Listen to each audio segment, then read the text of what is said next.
Sayap-sayap yang terkembang. Seri 2 suramnya bayang-bayang. Audiobook, novel silat. Cerita, S.H. Mintarja. Episode 84. Iswari mengangguk-angguk kecil. Tetapi ia pun kemudian berdesis, tetapi bagaimanakah keadaan Pajang sekarang?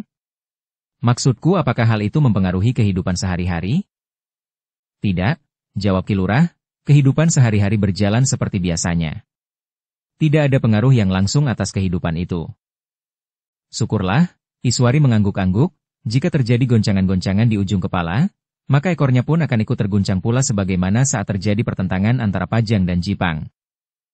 Aku mengerti kecemasan Nyai, sahut Ki Lurah, tetapi agaknya tidak akan terjadi kegoncangan yang lebih besar.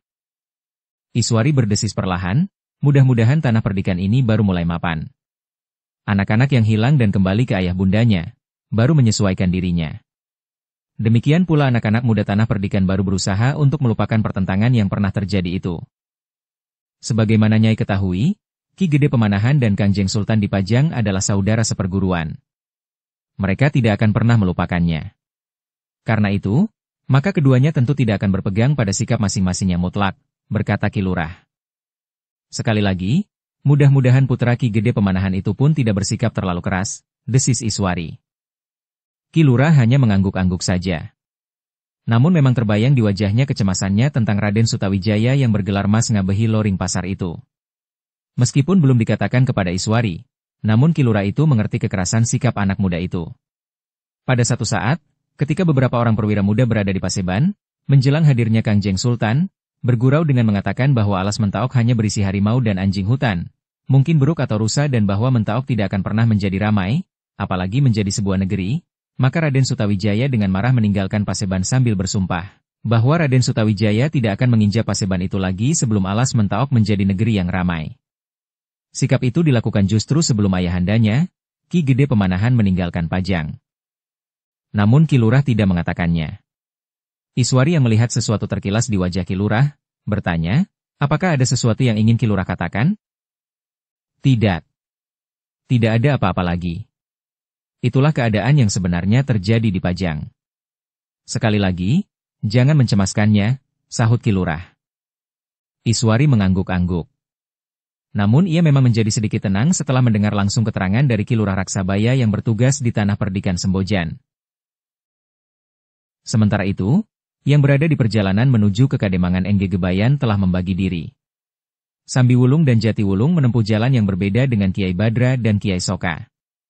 Sambi Wulung dan Jati Wulung berusaha untuk dapat memasuki tempat perjudian yang juga merupakan tempat sabung ayam itu melalui pintu. Sementara Kiai Badra dan Kiai Soka akan mengamatinya dari jarak tertentu. Namun Kiai Badra telah berpesan kepada Sambi Wulung dan Jati Wulung, agar mereka berhati-hati. Tentu tidak mudah untuk dapat memasuki tempat itu tanpa ada seorang pun yang pernah dikenalnya atau bahkan dapat menanggungnya. Mereka ternyata tidak terlampau sulit untuk menemukan Kademangan Engge Gebayan. Baik Sambi Wulung dan Jati Wulung, maupun Kiai Badra dan Kiai Soka. Ternyata mereka tidak datang bersamaan di Kademangan itu. Kiai Badra dan Kiai Soka memasuki Kademangan itu sehari kemudian setelah Sambi Wulung dan Jati Wulung. Namun Kiai Badra dan Kiai Soka masih melihat bekas-bekas kehadiran Sambi Wulung dan Jati Wulung itu.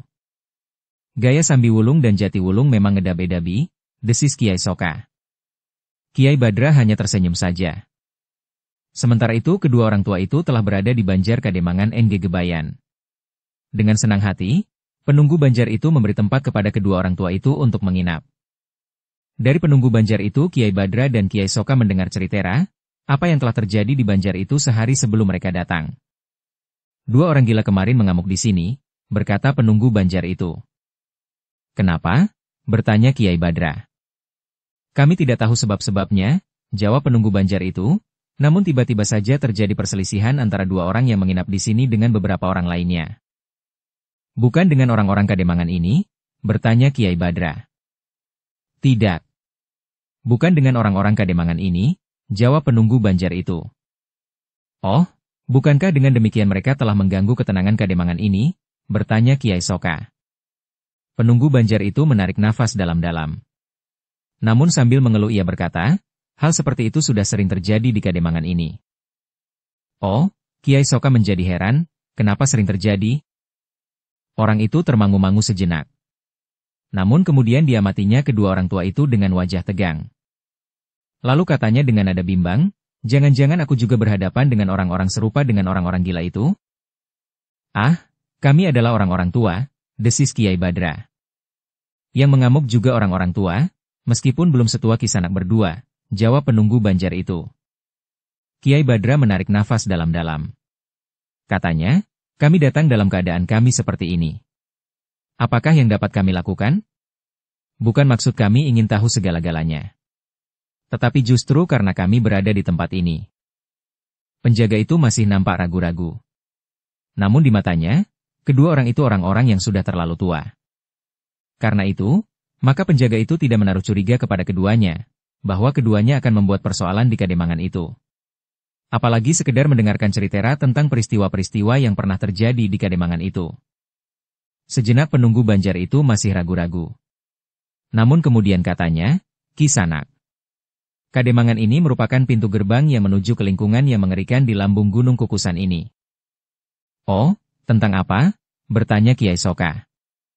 Kisanak, berkata orang itu, di daerah Songlawa ada sebuah tempat yang merupakan sumber dari segala keributan itu. Songlawa? Bertanya keduanya hampir berbareng. Ya. Jika kalian mendaki kaki Gunung Kukusan ini melalui padukuhan-padukuhan Muncar, maka kalian akan sampai ke satu tempat yang bernama Songlawa. Tempat untuk menyabung ayam dan tempat perjudian yang tersembunyi, berkata penunggu Banjar itu. Oh, tempat menyabung ayam, sahut Kiai Badra, menyenangkan sekali. Aku di waktu muda juga sering melihat sabung ayam. Apakah kami boleh melihat sabung ayam itu? Jangan mimpi orang-orang tua, berkata penunggu Banjar itu, selain tempat sabung ayam dan tempat berjudi, maka tempat itu juga merupakan tempat pembantaian yang semena-mena. Tidak ada paugeran yang berlaku di tempat itu. Semuanya dapat berbuat apa saja menurut keinginan sendiri.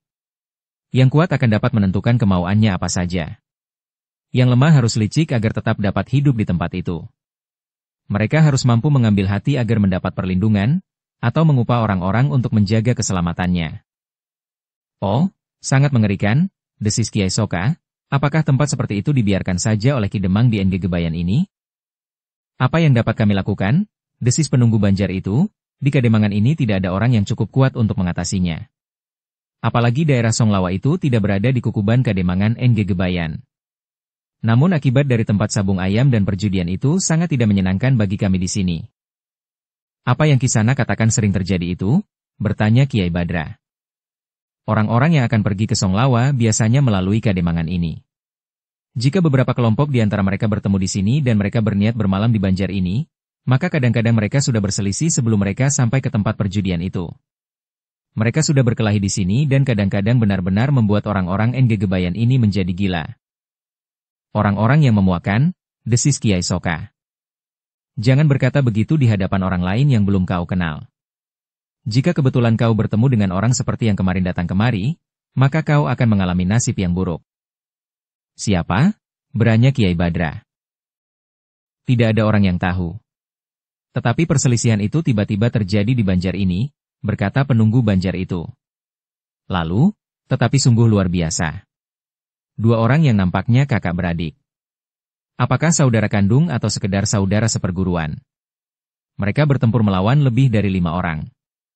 Tetapi keduanya itu mengamuk seperti orang gila. Bukan hanya kelima orang itu saja. Tetapi kelompok lain yang juga tidak tahu sebabnya telah terlibat pula. Bukan main, desis Kiai Soka. Ternyata yang 2 orang itu mampu mengalahkan lawan-lawannya. Mereka melukai lebih dari 3 orang.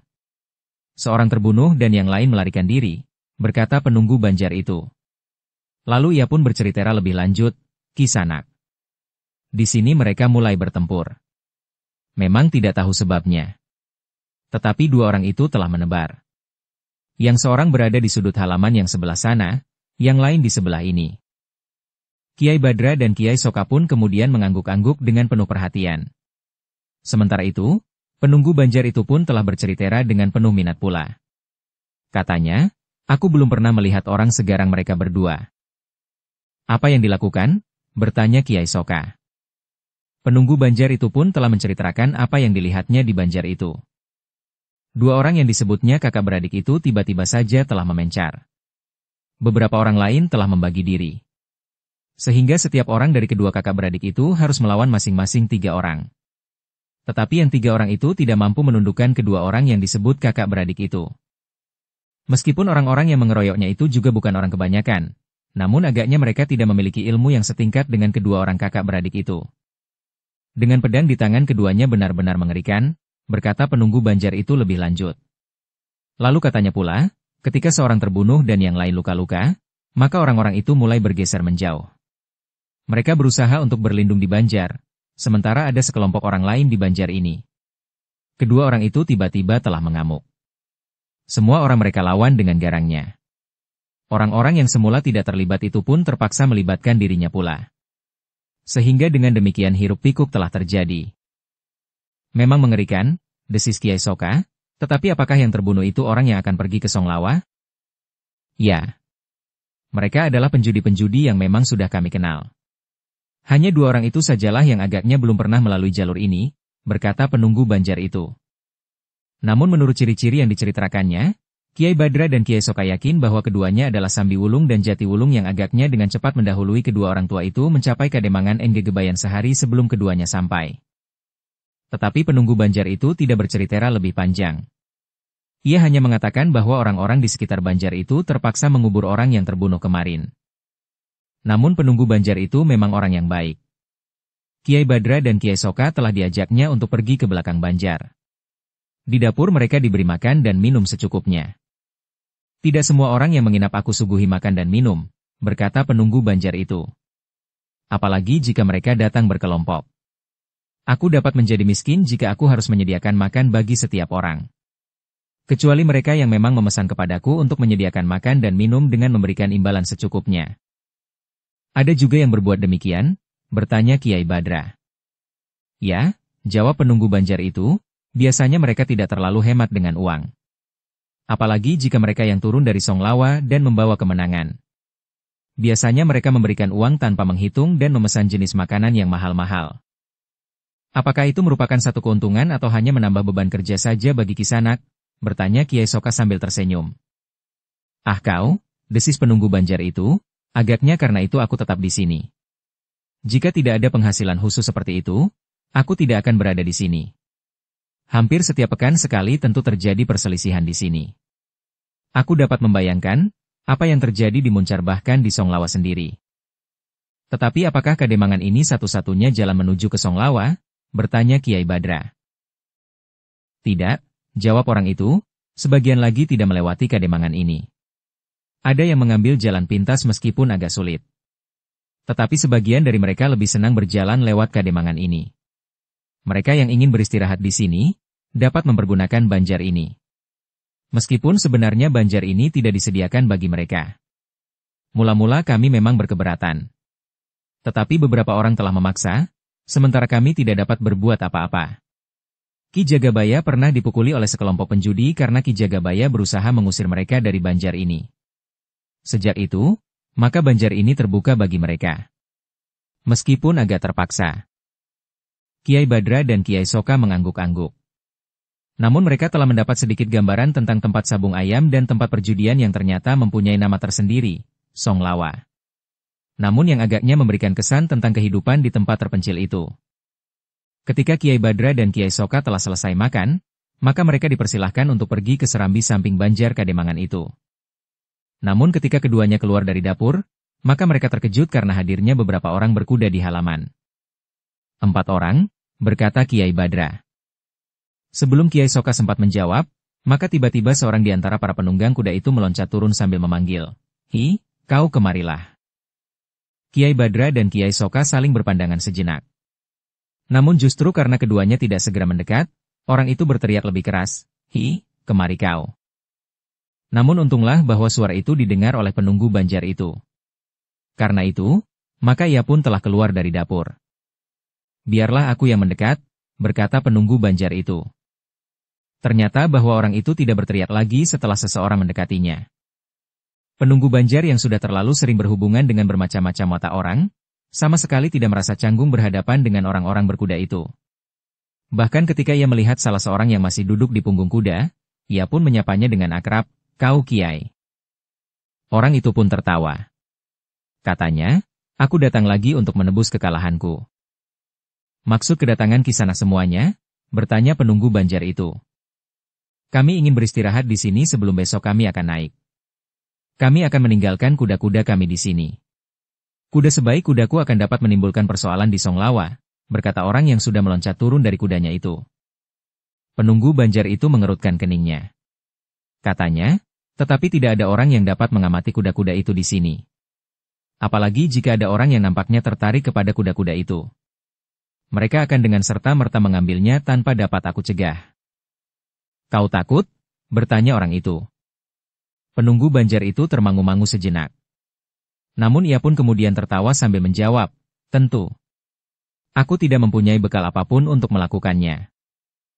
Orang yang disebutnya Kiai itu pun tertawa. Katanya, ia berkata dengan jujur. Memang ia tidak akan dapat mencegah seandainya seseorang akan mengambilnya. Lalu, bertanya kawannya. "Ada dua pilihan. Kita tinggalkan dengan kemungkinan diambil orang lain, atau kita akan membawanya dan mempertahankannya jika ada orang yang menginginkannya," sahut yang disebut Kiai itu. Namun sebelum orang yang sudah turun dari kudanya itu menjawab, maka yang lain telah meloncat turun pula sambil berkata, "Kita pikirkan besok. Sekarang kita beristirahat di sini. Makan dan tidur." "Baiklah," berkata orang yang dipanggil Kiai itu, "kita akan beristirahat sampai besok." Demikianlah, maka mereka pun kemudian mengikat kuda-kuda mereka pada patok-patok yang sudah disediakan. Seorang di antara mereka kemudian telah memberikan beberapa keping uang sambil berkata, "Sediakan makan buat kami. Jika makan yang kau masak itu tidak enak, maka awas." Penunggu Banjar itu tertawa. Katanya, "Jangan cemas. Aku adalah juru masak terbaik di Kademangan ini." "Aku percaya," berkata orang yang dipanggil Kiai itu, "tetapi jangan terlalu lama. Kau dapat segera menangkap paling sedikit 2 ekor ayam." "Tentu. Aku sudah menyisihkan ayam yang paling baik buat kalian sekarang ini. Aku sudah mengira bahwa musim sabung ayam kali ini, kalian juga akan datang. Terutama Kiai Windu." Orang yang dipanggil Kiai Windu itu tertawa. Katanya, "Sudah aku katakan. Aku ingin menebus kekalahanku. Atau memperdalam jurang yang sudah digalinya," sahut seorang kawannya. Yang lain pun tertawa pula. Dukung channel Novel Silat dengan subscribe, follow, like, komen dan share. Sejenak kemudian maka orang-orang itu telah masuk ruang dalam Banjar Kademangan itu. Mereka mendapat sebuah bilik yang cukup besar untuk mereka berempat. Sementara itu, penunggu Banjar itu telah meninggalkan keempat tamunya. Ia singgah sejenak di Serambi sambil berdesis, "Aku telah mendapatkan uang itu tanpa berjudi di Songlawa. Meskipun tidak banyak, tetapi jika sering terjadi maka aku akan dapat menabung serba sedikit." Kiai Badra tersenyum sambil berkata, "Ternyata ada juga imbalannya. Jika hal itu terjadi setiap hari, maka kau memang akan dapat menjadi kaya. Tetapi setiap kali ada juga orang-orang gila seperti yang kemarin singgah. Jangankan memberi uang. Tamu-tamuku yang lain menjadi bercerai-berai. Bahkan ditinggalkannya sesosok mayat di Banjar ini. Semacam neraca. Kau memang tidak boleh menjadi terlalu kaya," berkata Kiai Soka. "Ya. Sekali-sekali aku memang harus mengumpati orang-orang seperti itu," geram penunggu Banjar itu. "Seperti yang mengamuk itu?" bertanya Kiai Soka pula. "Ya. Bahkan telah merusak pula," keluhnya. Kiai Badra dan Kiai Soka hanya mengangguk-angguk saja. Sementara itu penunggu Banjar itu berkata, "Sudahlah. Aku akan menangkap 2 ekor ayam." "Apakah kami dapat membantu?" bertanya Kiai Badra dan Kiai Soka hampir berbareng. "Kalian mau membantu apa?" bertanya penunggu Banjar itu. "Menangkap ayam atau barangkali menanak nasi atau apa?" jawab Kiai Badra. "Semua harus aku kerjakan sendiri untuk menjaga agar masakan yang akan aku suguhkan kepada orang-orang itu masakan yang paling enak yang pernah mereka jumpai," jawab penunggu Banjar itu. "Yang akan memasak suguhan itu kau atau istrimu?" bertanya Kiai Badra. "Aku sendiri. Istriku tidak dapat masak. Bahkan menanak nasi pun tidak dapat," jawab penunggu Banjar itu. Namun katanya kemudian, "Beristirahatlah. Uang yang diberikan cukup untuk menyediakan makan dan minum termasuk kalian berdua." Orang itu tidak menunggu Kiai Badra dan Kiai Soka menjawab. Ia pun segera melangkah pergi untuk menangkap 2 ekor ayam. Kiai Badra dan Kiai Soka yang berada di Serambi sebentar kemudian telah mendengar orang-orang yang berada di dalam banjar itu berkelakar menurut cara mereka. Suara mereka bagaikan memenuhi banjar itu, bahkan mengumandang keras sekali. Kata-kata yang kasar terlontar dari mulut mereka diselingi suara tertawa dan umpatan-umpatan yang menggetarkan telinga. Satu gambaran kecil dari tempat yang disebut Songlawa itu, berkata Kiai Badra. Ya. Kekasaran, kekerasan dan kata-kata yang kotor, desis Kiai Soka. Malam itu, Kiai Badra dan Kiai Soka ikut mendapat suguhan sebagaimana 4 orang yang bermalam di banjar itu. Ternyata penunggu banjar itu tidak hanya menyembelih 2 ekor ayam, tetapi 3 ekor ayam. Dengan demikian maka Kiai Badra dan Kiai Soka ikut pula bujana bersama keempat orang itu meskipun di tempat yang berbeda. Namun pagi-pagi benar Kiai Badra dan Kiai Soka telah mohon diri kepada penunggu banjar itu. Dengan berulang kali mengucapkan terima kasih akhirnya Kiai Badra berkata, "Kami mohon diri untuk meneruskan pengembaraan kami." "Kisanak," berkata penunggu banjar itu, "sebenarnya Kisanak berdua ini akan pergi kemana? Kalian sudah terlalu tua untuk mengembara. Apakah kalian tidak mempunyai sanak kadang yang dapat menjadi tumpuan di akhir hayat kalian?" "Kami memang pengembara Kisanak," jawab Kiai Badra, "tetapi pada saatnya kami memang harus menentukan sikap untuk mengakhiri pengembaraan kami." "Tetapi sampai kapan? Kalian berdua sudah terlalu tua." Keriput wajah kalian serta rambut kalian yang sudah menjadi seperti kapas itu membuat hati ini menjadi iba melihat kalian berjalan menyusuri jalan-jalan padukuhan. "Hi, apakah yang kalian makan di sepanjang perjalanan?" Kedua orang tua itu tersenyum. Sekali lagi Kiai Soka mengucapkan terima kasih dengan tulus. Katanya, "Kisanak. Kisanak terlalu baik kepada kami. Jika ada kesempatan, kami ingin singgah lagi di padukuhan ini. Sekarang kami mohon diri. Sebenarnya terbersit keinginan kami untuk melihat sabung ayam di Songlawa. Tetapi cerita Kisanak tentang Songlawa membuat kami takut mendekat." "Jangan pergi ke sana," berkata penunggu banjar itu. Keempat orang itu adalah contoh dari orang-orang yang berada di tempat sabung ayam dan perjudian itu. Kasar dan keras. Lebih dari itu, tempat itu dikawal oleh orang-orang yang bersenjata dan tidak kenal belas kasihan. Mereka adalah pembunuh-pembunuh yang tidak tahu akan arti tindakannya itu. Tentu tidak Kisanak. Tidak ada keberanian kami untuk pergi ke sana. Atau mungkin kami sudah tidak mampu untuk mendaki jalan yang menanjak menuju ke padukuhan Muncar untuk kemudian mencapai tempat yang mengerikan itu, berkata Kiai Badra. Ketika Kiai Badra dan Kiai Soka melangkah turun ke malaman, maka penunggu banjar itu berkata, "Selamat jalan kakek-kakek tua. Semoga kalian selamat sampai ke rumah kalian." Kiai Badra dan Kiai Soka termangu-mangu ketika penunggu banjar itu memberikan beberapa keping uang kepada mereka sambil berkata, "Mungkin kalian haus di perjalanan. Jika sekali-sekali kalian ingin membeli minuman panas, uang ini mungkin akan berarti bagi kalian." Keduanya tidak dapat menolak. Justru untuk tidak menarik perhatian. Namun penunggu banjar itu memberikan uangnya dengan ikhlas pula, sehingga memang tidak sepantasnya untuk tidak diterima. Demikianlah, sambil sekali lagi mengucap terima kasih, maka Kiai Badra dan Kiai Soka itu telah meninggalkan banjar menyusuri jalan padukuhan, sementara hari masih gelap. Ketika kedua orang itu keluar dari padukuhan induk Kademangan NG Gebayan, maka Kiai Soka itu pun berdesis, "Orang itu sangat baik." "Ya. Agaknya ia memang orang yang baik hati," jawab Kiai Badra, "namun yang aku ingin tahu, kenapa Sambi Wulung dan Jati Wulung menjadi demikian keras sikapnya?" Penunggu banjar tidak tahu sebabnya. Namun agaknya keduanya didorong oleh keadaan, desis Kiai Soka. Kiai Badra mengangguk-angguk. Namun kemudian katanya, "Lebih baik kita mencari jalan lain. Jika keempat orang itu nanti meninggalkan banjar, mungkin mereka akan melampaui kita dan bahkan menjadi curiga terhadap kita." Kiai Soka menarik nafas dalam-dalam. Dengan demikian ia mengerti bahwa mereka harus menempuh jalan lain. Mereka harus mulai menyusup gerumbul-gerumbul perdu atau melintasi padang ilalang. Dengan demikian maka mulailah pengembaraan mereka yang sebenarnya mendekati tempat sabung ayam dan perjalanan yang disebut Songlawa. "Sambi Wulung dan Jati Wulung tentu melewati jalan ini," berkata Kiai Badra. Kiai Soka mengangguk-angguk. Namun kemudian katanya, "Kita melintasi pematang ini. Kita akan memasuki pategalan itu." "Jika ada pemiliknya?" bertanya Kiai Badra. "Kita menyusuri pinggirnya saja," jawab Kiai Soka. Mereka pun kemudian meloncati Tanggul Parit dan menyusuri pematang menuju ke Pategalan yang tidak terlalu jauh dari jalan yang mendekati lambung Gunung Kukusan. Karena itu, maka perjalanan mereka berikutnya merupakan perjalanan yang akan menjadi semakin berat. Namun, meskipun keduanya memang sudah tua sebagaimana wujud mereka, tetapi ternyata bahwa mereka masih cukup terampil. Mereka meloncati parit dan pematang tanpa kecanggungan. Bahkan kedua orang yang rambutnya sudah memutih itu sama sekali tidak menjadi terengah-engah. Ketika matahari terbit, mereka telah berada di antara pepohonan Pategalan. Mereka kemudian melintas dan turun ke padang perdu. Keuntungan keduanya adalah justru karena jalan yang naik ke padukuhan-padukuhan di lambung gunung itu adalah berkelok-kelok dan ditumbuhi beberapa jenis pepohonan di pinggirnya. Sehingga dari padang, keduanya dapat melihat arah jalan yang semakin lama nampaknya menjadi semakin sempit dan rumpil. Kita harus menemukan padukuhan Muncar.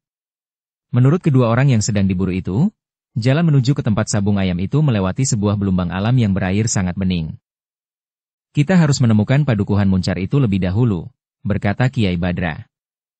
Pengalaman pengembaraan mereka telah menuntun mereka menuju ke padukuhan Muncar. Penunggu Banjar itu mengatakan bahwa Muncar berada di pinggir jalan yang menuju ke Songlawa. Meskipun ia tidak menyebut belumbang yang berair bening itu, namun kedua keterangan itu dapat dipergunakannya sebagai ancar-ancar. Ternyata mereka harus berjalan jauh. Muncar memang tidak terlalu dekat dengan padukuhan induk Kademangan NG Gebayan. Sehingga karena itu, mereka harus mengamati ciri-ciri yang dikatakan oleh penunggu Banjar itu dengan saksama. Itulah batu karang yang dimaksudkan, berkata Kiai Badra. Kita baru mendapat separuh jalan, desis Kiai Soka. Kiai Badra tersenyum. Namun mereka sudah terlalu biasa menempuh perjalanan yang sangat jauh sekalipun. Karena itu, maka jarak antara padukuhan Muncar dan Kademangan NG Gebayan tidak menjadi persoalan bagi mereka. Setelah beberapa saat mereka berjalan, maka mereka sempat melihat debu yang mengepul di jalan yang menuju ke padukuhan Muncar. Beberapa ekor kuda nampaknya berderap dengan cepat melintasi jalan yang berkelok-kelok memanjat lambung Gunung Kukusan.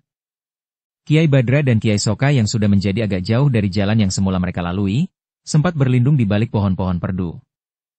Nah, itulah mereka, berkata Kiai Badra. Memang 4 orang, desis Kiai Soka. Mungkin masih ada orang lain yang akan memanjat lambung gunung ini. Mungkin berjalan kaki atau dengan cara lain, berkata Kiai Badra pula. Ternyata kita datang tepat pada waktunya. Musim sabung ayam. Dalam musim yang begini, tempat itu tentu lebih ramai daripada jika bukan musimnya, sahut Kiai Soka. Kiai Badra mengangguk-angguk. Dipandanginya debu yang mengepul semakin lama semakin jauh mendahului perjalanan mereka. Namun dengan demikian kedua orang tua itu yakin bahwa mereka telah menempuh jalan yang benar. Semakin lama perjalanan mereka pun menjadi semakin tinggi. Mereka segera mengenali padukuhan Muncar ketika mereka melihat sepasang pohon randu alas yang besar. Kemudian mereka pun dapat menemukan jalan yang menuju ke Belumbang sebagaimana dikatakan oleh 2 orang kakak beradik yang pernah dikunjungi oleh Kiai Badra. Dan akhirnya, mereka pun sempat menemukan jalur jalan menuju ke Songlawa, tempat sabung ayam dan perjudian yang terpencil.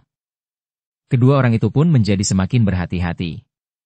Mereka merayap semakin jauh dari jalan yang menghubungkan tempat itu dengan tempat yang disebut Songlawa. Mereka tidak ingin mengikuti jalan itu terlalu dekat. Bagi mereka jalan itu cukup menjadi ancar-ancar arah perjalanan mereka. Dengan demikian maka keduanya pun telah memasuki hutan di lereng bukit. Agaknya padukuhan sudah menjadi sangat jarang. Sehingga kedua orang tua itu merasa agak lebih aman. Beberapa pertanda telah menunjukkan bahwa mereka memang akan segera sampai ke daerah yang disebut Songlawa itu, daerah yang tentu bukan pesanggerahan yang nyaman dan tenang. Tetapi tempat itu tentu merupakan tempat yang hiruk-pikuk dan penuh dengan kekerasan dan kekasaran. Namun Kiai Badra dan Kiai Soka itu kemudian tertegun ketika mereka melihat beberapa puluh langkah di samping, keempat penunggang kuda itu berhenti. Agaknya mereka memang telah dihentikan oleh seseorang atau lebih. Apa yang telah terjadi? Bertanya Kiai Badra. Kita akan melihatnya, sahut Kiai Soka. Kedua orang tua itu pun dengan sangat berhati-hati telah mendekati jalan yang mereka anggap sebagai ancar-ancar itu. Mereka kemudian berhenti beberapa belas langkah dari jalan itu. Namun dari tempat mereka kemudian berlindung, mereka telah dapat melihat jelas apa yang telah terjadi. Sambi Wulung dan Jati Wulung, desis Kiai Badra. Kiai Soka mengangguk-angguk. Ia pun melihat Sambi Wulung dan Jati Wulung telah menghentikan keempat orang berkuda itu. Orang-orang berkuda itu baru sampai di sini, bertanya Kiai Soka. Mungkin mereka berhenti di Belumbang itu atau di mana saja, jawab Kiai Badra. Mereka pun kemudian saling berdiam diri sambil mengamati apa yang telah terjadi. Untuk apa kalian menghentikan kami? Bertanya salah seorang penunggang kuda itu. Kisanak, Sambi Wulung justru bertanya, bukankah kalian akan pergi ke Songlawa? Kebetulan sekali. Kami juga akan pergi ke Songlawa. Kami memerlukan seseorang yang mau menanggung kami berdua agar kami berdua dapat masuk ke lingkungan daerah Sabung Ayam itu, berkata Sambi Wulung. Aku tidak mengenal kalian berdua. Dan aku pun tidak melihat kepentingan apapun untuk menanggung kalian berdua, jawab penunggang kuda itu. Kita sekarang memperkenalkan diri, jawab Sambi Wulung, kemudian bawa kami masuk. Kami akan memberikan sebagian dari kemenangan kami kepada kalian jika kalian bersedia. Jangan mengigau. Kau tidak akan menang seandainya kalian dapat memasuki lingkungan Sabung Ayam itu, jawab orang berkuda itu, minggirlah. Kami akan lewat. Katakan bahwa kalian akan menanggung kami berdua, atau kalian tidak akan pergi ke tempat itu, geram Jati Wulung. Iblis, orang berkuda itu mengumpat, kau mengancam aku? Bukan hanya mengancam. Tetapi kami akan menghancurkan kalian di sini. Mengambil bekal kalian karena aku yakin kalian tentu membawa bekal banyak untuk memasuki Songlawa, berkata Sambi Wulung dengan garang. Tetapi keempat orang itu tertawa hampir bersamaan.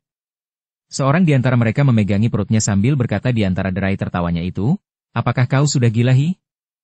Mungkin kau orang yang sama sekali tidak mengenal dunia ini, terutama dunia kanuragan dan dunia perjudian. Aku memang belum mengenal dunia perjudian dan Sabung Ayam di Songlawa. Tetapi aku sudah mengelilingi tanah ini dari ujung sampai ke ujung. Aku sudah memasuki tempat perjudian di 78 tempat. Dari tempat perjudian di Serambi yang tiris sampai ke istana yang megah, jawab Jati Wulung. Keempat orang itu tertawa semakin keras. Seorang di antara mereka kemudian berkata, minggir.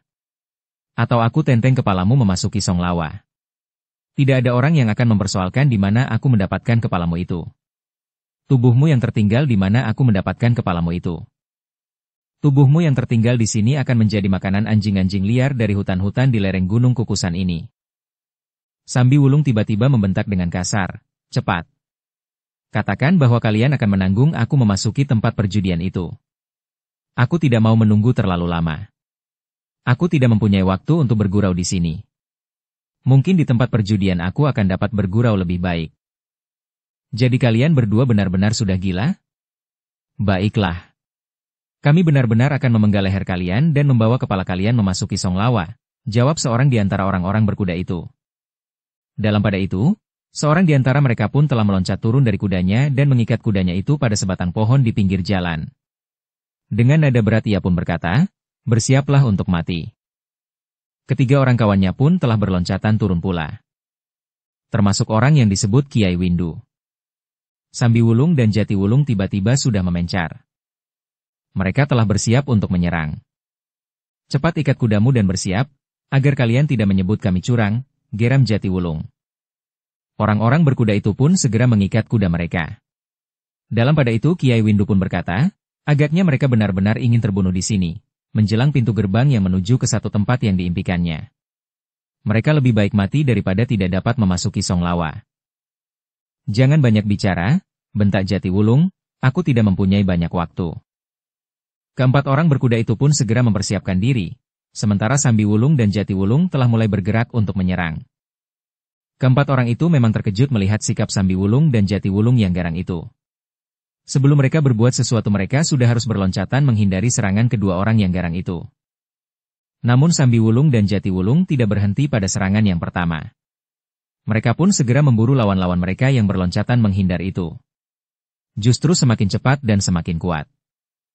Orang ini memang gila, geram Kiai Windu. Tiba-tiba saja Kiai Windu yang marah itu pun telah mempercepat tata geraknya. Ia tidak lagi sekedar menghindari serangan Sambi Wulung, tetapi pada satu kesempatan, maka Kiai Windu itulah yang menyerang. Dengan demikian maka pertempuran di antara mereka pun menjadi semakin keras dan kasar. Mereka saling menyerang, memburu dan bahkan berteriak dengan umpatan-umpatan yang kotor. Kiai Soka menarik nafas dalam-dalam. Katanya, kenapa Sambi Wulung dan Jati Wulung dapat berbuat seperti itu? Mereka ingin menyesuaikan diri dengan nafas kehidupan di Songlawa, sahut Kiai Badra. Kiai Soka mengangguk-angguk. Nampaknya Sambi Wulung dan Jati Wulung memang telah memaksa diri untuk berbuat kasar dan keras, agar mereka pantas memasuki tempat yang disebut Songlawa itu. Keduanya tidak akan dapat bersikap lembut dan dilandasi dengan unggah-ungguh yang mapan. Agaknya keduanya ingin memasuki tempat itu dengan cara yang sesuai dengan kehidupan di tempat sabung ayam dan perjudian itu. Untuk beberapa saat lamanya, Kiai Badra dan Kiai Soka melihat mereka bertempur. Ternyata keempat orang berkuda itu juga bukan orang-orang yang tidak berilmu. Mereka pun mampu bergerak cepat dan pada benturan-benturan yang terjadi, mereka pun menunjukkan kekuatan mereka yang dilandasi dengan tenaga cadangan di dalam diri mereka. Namun Sambi Wulung dan Jati Wulung memang memiliki kelebihan. Mereka mampu mendesak keempat orang lawannya, sehingga mereka terpaksa berloncatan surut. Dalam keadaan yang gawat, maka orang yang disebut Kiai Windu telah menarik senjatanya. Sebilah keris yang besar yang semula terselip di punggungnya. Sementara dua orang yang lain pun segera menarik pedang mereka pula. Yang seorang lagi memiliki senjata yang khusus. Dua potong besi yang 2 jengkal panjangnya dihubungkan rantai yang tidak terlalu panjang. Sambi Wulung dan Jati Wulung yang melihat lawan-lawannya bersenjata telah menarik senjatanya pula. Senjata yang terbiasa dipakai oleh kebanyakan orang. Pedang. Sejenak kemudian maka pertempuran pun menjadi semakin seru. Kedua belah pihak telah berusaha untuk menekan lawannya. Namun seperti yang sudah terjadi, keempat orang itu pun telah terdesak. Sambi Wulung dan Jati Wulung mampu bergerak dengan kecepatan yang luar biasa. Pedang mereka pun berputaran mengerikan. Bahkan berputar pula dengan melontarkan desing yang tajam. Ketika Sambi Wulung dan Jati Wulung bergerak semakin cepat, maka tiba-tiba saja seorang di antara mereka telah tergores pedang di lengannya. Dengan serta-merta orang itu berloncatan surut. Orang itu adalah orang yang bersenjatakan 2 batang tongkat besi yang dihubungkan dengan rantai. Kawannya pun telah meloncat surut pula. Bahkan kedua orang yang lain pun telah berloncatan pula meninggalkan lawan mereka. Sambi Wulung dan Jati Wulung tidak mengejar mereka. Namun keduanya justru berdiri tegak sambil mengacungkan pedang mereka. Jangan lari, geram Sambi Wulung, jika kalian lari, aku akan mendapatkan 4 ekor kuda yang tegar. Tentu kuda itu mahal harganya. Setan. Jangan rampok kuda-kuda kami, geram Kiai Windu. Pertahankan kudamu jika kalian mampu, Sambi Wulung hampir berteriak. Keempat orang itu mengumpat. Namun mereka merasa bahwa sulit bagi mereka untuk mengalahkan kedua orang itu. Sementara mereka berempat merasa bahwa mereka adalah orang-orang yang memiliki kemampuan yang tinggi. Ilmu iblis manakah yang dimiliki oleh kedua orang itu? Desis Kiai Windu yang ternyata memiliki ilmu yang paling tinggi dari keempat orang itu. Cepat, Jati Wulunglah yang kemudian membentak, ambil kuda-kuda kalian atau aku bawa ke Songlawa untuk aku dijual di sana. Mungkin ada orang yang memerlukan kuda dan bersedia menanggung kami berdua memasuki Songlawa itu. Setan, geram orang yang bersenjata tongkat berantai itu. Nah, kalian dapat memilih. Kami ambil kuda-kuda kalian atau tidak, bertanya Jati Wulung. Tentu tidak, jawab Kiai Windu. Baik. Kami akan menyerahkan kembali kuda-kuda kalian.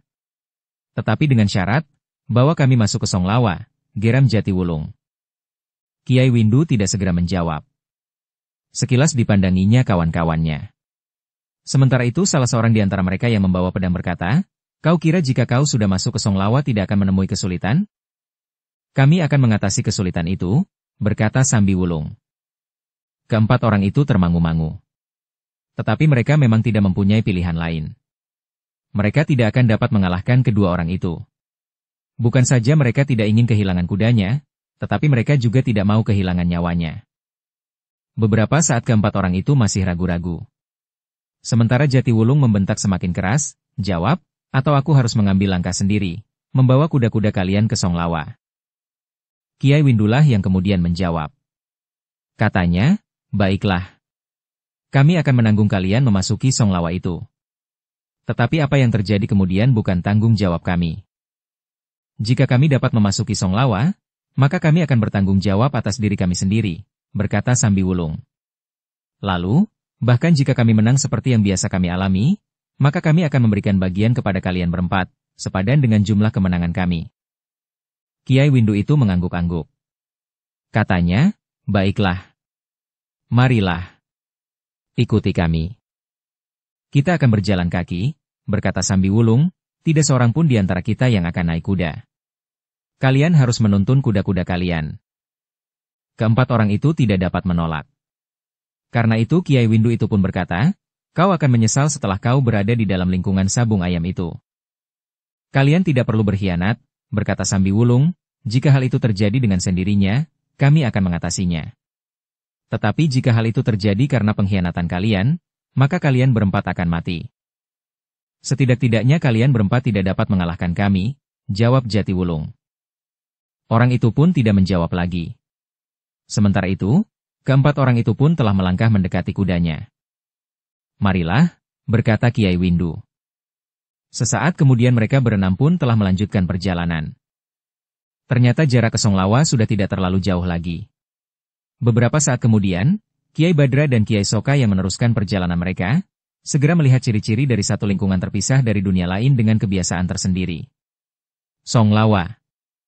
Sambi Wulung dan Jatiwulung telah mempergunakan cara yang sesuai dengan lingkungan yang akan didatanginya, berkata Kiai Badra.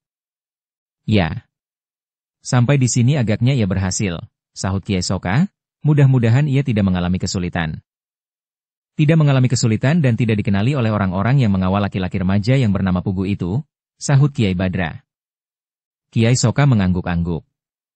Namun ia pun kemudian berdesis, kita harus sangat berhati-hati. Mungkin pengawalan tempat itu menyebar sampai jarak yang cukup jauh. Ya. Agaknya memang demikian, sahut Kiai Badra sambil menunjuk dua orang bersenjata yang berjalan beberapa puluh langkah di hadapan mereka. Keduanya pun bersembunyi di balik batang-batang perdu. Namun mereka berusaha untuk dapat melihat lingkungan yang terasing itu. Agaknya keduanya beruntung berada di tempat yang agak lebih tinggi dari jalur jalan yang menuju dan kemudian memasuki lingkungan yang disebut Songlawa itu. Ternyata di jalur jalan itu mereka melihat pintu-pintu gerbang yang berlapis. Kemudian pagar yang bersapula. Pagar yang terbuat dari kayu yang dijajar rapat lebih tinggi dari tubuh seseorang. Pada lapis ketiga pagar itu menjadi lebih tinggi. Dari tempat yang agak tinggi, Kiai Badra dan Kiai Soka sempat melihat keadaan di dalam lapis-lapis pagar itu. Di lapis kedua Sambi Wulung dan Jatiwulung masih tertahan bersama keempat orang yang berkuda itu. Agaknya para penjaga pintu gerbang itu tidak memberikan izin kepada Kiai Windu dan kawan-kawannya untuk membawa kuda mereka masuk. Ternyata bahwa mereka telah mengikat kuda-kuda mereka di patok-patok yang sudah tersedia. Di sebelahnya sudah terdapat beberapa ekor kuda yang lain, yang telah datang lebih dahulu. Kiai Badra dan Kiai Soka ikut menjadi tegang ketika melihat mereka berenam berdiri di muka pintu gerbang. Beberapa orang penjaga yang garang nampaknya dengan teliti mengamati mereka seorang demi seorang. Dari jarak yang cukup jauh, Kiai Badra dan Kiai Soka tidak dapat melihat terlalu jelas apa yang terjadi. Meskipun mereka adalah orang-orang yang memiliki ketajaman penglihatan melampaui orang-orang kebanyakan. Dalam pada itu, di depan pintu gerbang pada lapis yang ketiga, Kiai Windu dan kawan-kawannya telah menunjukkan pertanda bahwa mereka adalah orang-orang yang sudah dianggap keluarga di lingkungan sabung ayam itu. Mereka dapat menunjukkan sebuah tanda yang terbuat dari perunggu berbentuk bulat. Di tengah-tengahnya dipahatkan gambar seekor ayam jantan dengan kepala tegak. Kemudian beberapa ciri yang khusus terpahat di bawah gambar ayam itu. Bagaimana dengan kedua orang ini? Bertanya penjaga pintu gerbang.